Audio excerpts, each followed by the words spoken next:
Today I leave you. I go to assume a task more difficult than that which devolved upon George Washington.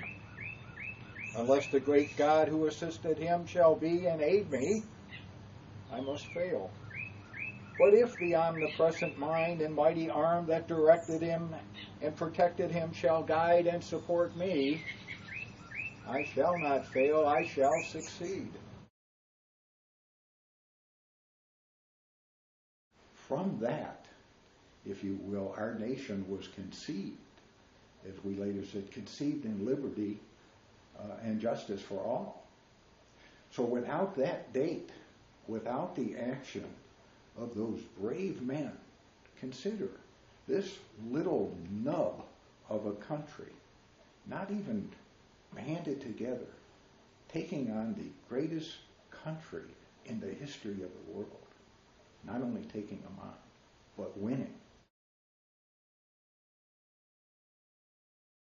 I believe that more than anything, and the events of July 4th, 1776 are a prime example of that if you stand on solid principles, you will not only survive, you will prevail. There is something in the goodness of solid principles that overcomes all evil. The evil to subject people such as we were in the colonies to the whim of a ruler on the other side of the ocean, the whim of a people in the South that wish to enslave people, human beings such as you and I are.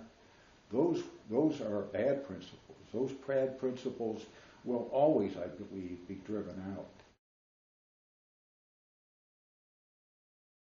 I hope our nation, under God, will continue to thrive and be an example and be a leader for this. And I pray that with democracy, we will see that wars will no longer be at some point.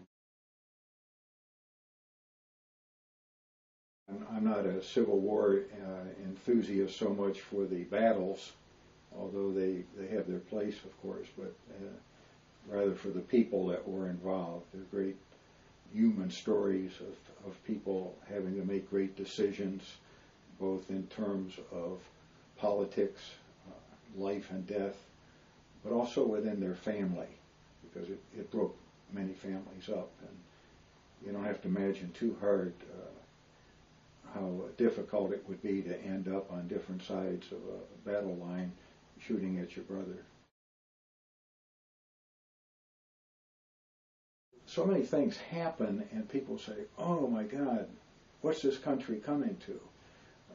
But chances are very good you can find an exact parallel sometime in history. It's happened before, settle down. America's faced greater challenges than this.